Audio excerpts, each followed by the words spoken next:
Assalamualaikum warahmatullahi wabarakatuh. Kami dari kelompok 6 kelas A program studi akuntansi Fakultas Ekonomi dan Bisnis Universitas Siliwangi angkatan tahun 2022. Pada video kali ini, kami akan mempresentasikan hasil diskusi kami yang merupakan tugas akhir mata kuliah Pendidikan Pancasila yang diampu oleh dosen kami yaitu Bapak Kosasih Adi Saputra. Kami akan membahas perilaku netizen Indonesia dan Pancasila sebagai dasar pengembangan ilmu pengetahuan dan teknologi. Pengertian ilmu pengetahuan dan teknologi. Apa itu ilmu? Kata ilmu berasal dari bahasa Arab alima dan berarti pengetahuan. Pemakaian kata ini dalam bahasa Indonesia kita ekuivalenkan dengan istilah sains. Sains berasal dari bahasa Latin scaio atau scire, yang juga berarti pengetahuan. Ilmu adalah pengetahuan. Pengetahuan secara etimologis berasal dari kata dalam bahasa Inggris knowledge. Dalam Encyclopedia of Philosophy dijelaskan bahwa definisi pengetahuan adalah kepercayaan yang benar. Menurut Ghazalba, pengetahuan adalah apa yang diketahui atau hasil pekerjaan tahu. Teknologi itu sendiri adalah sebuah terminologi yang berasal dari Barat atau Yunani, yaitu teknologi. Teknologi merupakan penerapan atau implementasi dari ilmu pengetahuan dan rekayasa untuk tujuan tertentu. Perkembangan iptek. Manusia menemukan iptek karena manusia kembali pada jalan pikiran yang rasional. Setelah manusia berhasil memperdalam ilmu pengetahuan, maka produk dari ilmu tersebut adalah teknologi. Ilmu pengetahuan berkembang melangkah secara bertahap, menurut dekade waktu dan menciptakan zamannya. Kemajuan teknologi sangat dirasakan, salah satunya dalam perkembangan media sosial. Era digital membuat semua aspek terkonsentrasi pada media digital. Segala sesuatunya dapat dilakukan dengan mudah, cepat, dan praktis, yang juga memungkinkan tiap individu bisa terhubung ke dalam jaringan-jaringan dunia maya. Dalam media sosial, kita berkedudukan sebagai pengguna atau yang lebih dikenal dengan netizen. Di sini, kita akan membahas Pancasila sebagai dasar ilmu bermedia sosial dengan implementasikan etika orang yang berilmu dalam bermedia sosial yang didasari pada Pancasila. Microsoft mengadakan survei yang meneliti tentang tingkat kesopanan para pengguna internet di sepanjang tahun 2020. Dari 32 negara yang diteliti, Indonesia berada di posisi 29. Hal tersebut merupakan pencapaian buruk bagi netizen di Indonesia yang menyebabkan Indonesia dinobatkan sebagai negara dengan pengguna internet paling tidak sopan se-ASEAN. Survei tersebut menjadi tolak ukur dan melatar belakangi alasan dalam melakukan penelitian ini. Dikarenakan pola perilaku netizen Indonesia dalam berperilaku di media sosial sampai menjadi sorotan dunia luar. Selanjutnya, kami akan membahas budaya kolektivitas masyarakat. Di dalam Kamus Besar Bahasa Indonesia atau KBBI, kolektivitas dapat diartikan sebagai perihal keadaan kolektif atau kekolektifan. Sejalan dengan pengertian umum dalam Kamus Besar Bahasa Indonesia tersebut, dipahami bahwa kolektivitas adalah bentuk gotong royong yang menghasilkan sebuah bentuk nilai tambah dalam kehidupan bermasyarakat. Selain itu, kolektivitas juga diartikan sebagai sebuah bentuk kerjasama dalam mencapai tujuan bersama. Sejak dahulu, orang Indonesia memiliki budaya kebersamaan dengan tingkat solidaritas tinggi, membuatnya saling bercerita satu sama lain, termasuk berbagi informasi, walaupun informasi tersebut tidak diketahui benar atau tidak. Sebab budaya kolektivisme yang melekat di masyarakat Indonesia senantiasa tidak disertai dengan keahlian untuk menyaring informasi yang diterima dengan baik. Budaya kolektivisme disinyalir merupakan salah satu faktor yang membentuk pola perilaku netizen Indonesia saat ini. Solidaritas antar sesama membuat netizen Indonesia sangat militan dalam berperilaku di media sosial. Buruknya kemampuan menyaring informasi di media sosial sebagian besar masyarakat Indonesia mengakibatkan belum bisa menyikapi dengan baik berbagai fenomena yang ada di media sosial, sehingga proses penyerapan makna dari sebuah informasi tidak dapat dipahami dengan baik, yang memberi dampak negatif dari media sosial. Hal tersebut dapat membuat terbentuknya kepribadian yang kurang baik dari individu atau pengguna media sosial tersebut. Adapun dampak negatif yang ditimbulkan adalah perilaku merendahkan kemampuan orang lain, bermental lemah, tidak tahu malu, tidak disiplin, tidak bertanggung jawab, dan cenderung mengikuti arus yang salah. Tidak hanya kasus Microsoft, ada juga kasus lain yang membuat pola perilaku mereka terbentuk dengan sendirinya seperti kasus pebulu tangkis Indonesia yang didiskualifikasi Federasi Bulu Tangkis Dunia. Ada pula kasus Dayana dan Vicky Naki yang kasus-kasus lainnya. Bagaimana netizen Indonesia bisa perilaku demikian? Menurut Sesti Arum, seorang psikolog media sosial menunjukkan bahwa perilaku netizen Indonesia bisa dipengaruhi oleh banyak hal. Yang pertama, pola didikan dari lingkungan sekitar. Yang kedua, faktor usia yang bisa mempengaruhi kedewasaan berpikir. Yang ketiga, pengalaman pribadi seperti pernah dihujat atau direndahkan. Yang keempat adalah situasi individu, karena baik atau buruknya keadaan seorang bisa mempengaruhi dirinya berinteraksi di media sosial.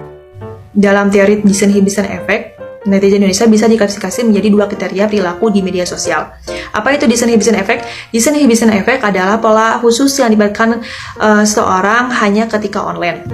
Nah, kedua klasifikasi tersebut, yang pertama adalah benign online disinhibition, yaitu pola perilaku yang menunjukkan banyak marah, harapan, ketakutan, dan keinginan perilaku baik. Karakter ini berguna untuk mengembangkan diri dalam menyelesaikan masalah, mengembangkan emosi, dan menambahkan pengalaman. Pola perilaku netizen Indonesia yang menjadi ciri khasnya adalah memiliki rasa menghargai antar sesama yang bisa dilihat dari kebanyakan solid, memberikan pikiran positif yang ditandai dengan komentar secara hati-hati dari pikiran yang rasional dan bijaksana. Selain itu, mampu mengontrol emosi dan ego di media sosial sehingga mereka terlihat lebih humanis dan friendly. Adapun cara agar memiliki perilaku positif tersebut adalah dengan memilah berita yang masuk lebih teliti dan meng-cross-check secara detail agar tidak mengikuti perilaku negatif bahkan menyebarkan berita negatif. Sedangkan yang kedua adalah toxic online disinhibition, adalah pola perilaku yang menunjukkan senantiasa perilaku negatif seperti melontarkan kata kasar, kritikan keras, temperamen, dan kebencian, atau mengunjungi sisi gelap dari lingkungan online seperti pornografi, kejahatan, dan kekerasan yang hanya dilakukan di dunia maya. Penyebab utama dari perilaku negatif bisa disebabkan karena kurangnya didikan etika interaksi dari lingkungan keluarga, atau adanya buzzer, yaitu netizen bayaran yang diperkerjakan untuk tujuan tertentu sebagai mediator dalam penyebaran hoax, berita yang mengandung sara, pornografi, kekerasan, dan ujaran kebencian. Perilaku sering berkaitan dengan karakter. Perilaku adalah penampilan yang secara eksternal didukung oleh pikiran dan perasaan. Karakter adalah apa yang didukung oleh pikiran dan perasaan. Jadi, selanjutnya akan membahas mengenai karakteristik netizen Indonesia. Karakteristik netizen Indonesia. Karakteristik netizen Indonesia memiliki berbagai macam hal yang dapat mempengaruhi. Yang paling umumnya adalah faktor pendidikan, faktor lingkungan, dan faktor keluarga. Mayoritas orang mempunyai topeng tersendiri saat menggunakan media sosial. Hal tersebut sudah menyimpang dengan karakter yang sebenarnya mereka miliki. Sementara pandangan psikologi, faktor yang membentuk karakteristik netizen Indonesia yaitu dalam menyikapi berita viral secara negatif dari setiap individu. Kebanyakan dari mereka menjadi over dan menyikapi pemberitaan dengan respon yang di luar dugaan. Karakteristik netizen Indonesia dalam sisi psikologi dinamakan negativity bias, atau kecenderungan manusia pada hal-hal bersifat negatif yang akan membangkitkan reaksi emosional yang sifatnya mengancam, sehingga mendapatkan respon yang sangat cepat yang membuat berita tersebut viral dengan cepat. Karakteristik netizen Indonesia dilatar belakangi oleh FOMO atau fear of missing out, yang dapat diartikan sebagai takut ketinggalan berita terbaru. Dalam psikologi, hal ini bisa disebut perilaku menyimpang karena dapat dikategorikan sebagai orang yang kecanduan internet dari perilaku bermedia sosial yang biasanya sering berkomentar tanpa adanya maksud yang jelas, sering memprovokasi, dan selalu ingin terlihat menonjol dari yang lainnya. Dalam pandangan psikologi, ahli psikologi mengatakan hal yang mempengaruhi perilaku seseorang biasanya adalah faktor mental. Nah, kalau mentalnya sehat, ya dia juga mikir dulu sebelum melakukan sesuatu. Sebaliknya, biasanya kalau kesehatan mentalnya keganggu, biasanya dia bertindak di luar kontrol atau bisa dibilang liar. Ngelakuin sesuatu tanpa mikir panjang resikonya, ya ujungnya ngelakuin perilaku negatif. Kecemasan yang berlebih di lingkungannya membuat seorang berperilaku dominan di media sosial. Biasanya mereka akan terbuka dan cenderung over di media sosial, kurang menghargai pengguna media sosial lain, dan kehilangan rasa malu. Biasanya mereka juga tidak peduli dengan lingkungan sekitarnya, yang bikin dia lebih caper di media sosial, mengekspresikan isi hatinya di media sosial. Sementara untuk yang senantiasa dominan berperilaku di dunia nyata, biasanya senantiasa memiliki peran penting di lingkungannya, dengan senantiasa menjadi pusat perhatian dalam lingkungannya mereka.